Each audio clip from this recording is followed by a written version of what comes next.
रायगड जिल्हा परिषदेच्या निकालानं सत्तेचे केंद्र असलेल्या शेतकरी कामगार पक्षाला मोठा धक्का बसलाय। काल परवापर्यंत रायगड जिल्ह्यातील सत्तेचा केंद्रबिंदू असलेल्या शेतकरी कामगार पक्षाला भोपळाही फोडता आलेला नाहीये।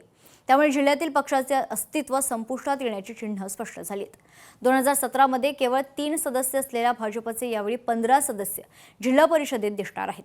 भाजपसाठी ही जमेची बाजू असून रायगडमध्ये पक्षाच्या बळकटीचे हे पाऊल मानले जाते। रायगड जिल्ह्यात एकनाथ शिंदे यांच्या शिवसेनेनं सर्वाधिक 23 जागांवर विजय मिळवला असून राष्ट्रवादी काँग्रेसनं 2017 प्रमाणे त्यांच्या 17 जागा राखल्यात। 59 सदस्यांच्या जिल्हा परिषदेत कुणालाच एक हाती बहुमत मिळालेलं नाही। त्यामुळे आता सत्तेचा डाव कोण मांडणार याकडे सर्वांचं लक्ष लागलंय। पाहूयात।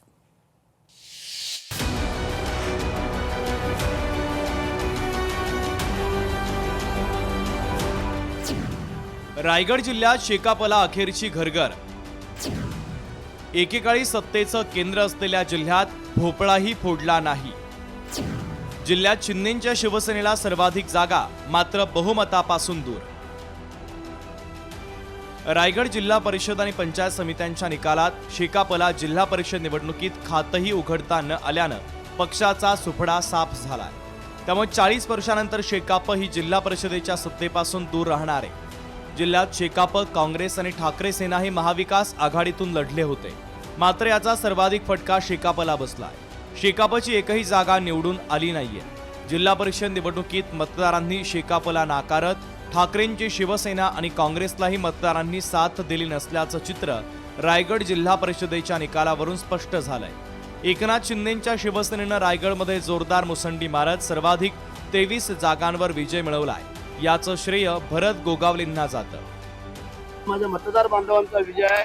माझे कार्यकर्ते, पदाधिकारी, महिला आघाडी, युवा सेना, शिवसेना आणि प्रचंड मेहनत जे माझ्या कुटुंबाने सगळ्यांनी घेतली, त्याचा हा विजय आहे। आणि मी नेहमी जमिनीवरनं चालतो हे तुम्हाला कल्पना आहे।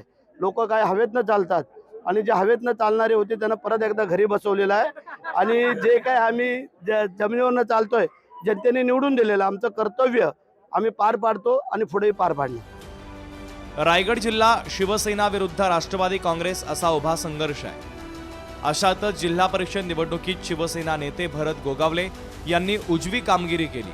त्यांनी आमदार महेंद्र दळवी आणि आमदार महेंद्र थोरवे यांच्या मदतीनं 23 सदस्यांना जिल्हा परिषदेत विजयी केलाय। 59 सदस्यांच्या रायगड जिल्हा परिषदेत बहुमतासाठी 30 हा जादुई आकडा आहे। शिवसेनेला बहुमतासाठी 7 सदस्य कमी पडतात। भाजपला 15 आणि राष्ट्रवादीला 17 जागांवर विजय मिळालेला आहे। दोन्ही पक्षातील देवाणघेवाण लक्षात घेतली तर ते एकत्र येऊ शकतात। शिवाय गोगावलेंना सत्तेवर येऊ न देणं हा अजेंडा असल्यामुळं तटकरे भाजपचे पक्षप्रमुखांचे मन वळवण्यास यशस्वी होतील अशी चर्चा देखील एका बाजूला सुरू आहे। धक्कादायक निकाल आहेत, पण शेवटी तो जनतेचा कौल आहे। पराजयाने काही खचून जायचं नसतं आणि जनतेने जो कौल दिलेला आहे हा आम्हाला सगळ्यांना मान्य करावाच लागत असतो। त्यामुळे काही निकाल हे शॉकिंग आहेत। रायगडमधील राजकारण म्हणजे शेकाप असा दबदबा असलेला शेतकरी कामगार पक्ष जिल्हा परिषदेतून गायब झालाय। याआधी 2017 मध्ये शेकापचे 21 आणि राष्ट्रवादी काँग्रेसचे 17 सदस्य निवडून आले होते, तर शिवसेनेला 15 जागांवर विजय मिळाला होता। त्यामुळे शेकाप राष्ट्रवादी काँग्रेसच्या ताब्यात रायगड जिल्हा परिषद होती। यावेळेस 2026 मध्ये शेकाप विरहित जिल्हा परिषद झाली आहे। या निकालातून शेकापची शक्ल झाल्याचं स्पष्ट झालंय। रायगड जिल्हा परिषदेचा निकाल आपण पाहूयात। शिवसेना 23, राष्ट्रवादी काँग्रेस 17, भाजप 15, ठाकरेंची शिवसेना 4। कधी काळी रायगडच्या राजकारणामध्ये किंगमेकरची भूमिका बजावणाऱ्या शेतकरी कामगार पक्षाची अवस्था आता ढासळलेल्या किल्ल्याप्रमाणे झाली आहे।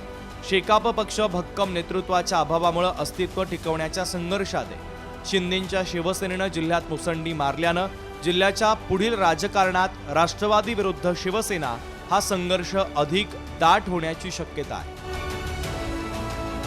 ब्युरो रिपोर्ट, लोकशाही मराठी, मुंबई।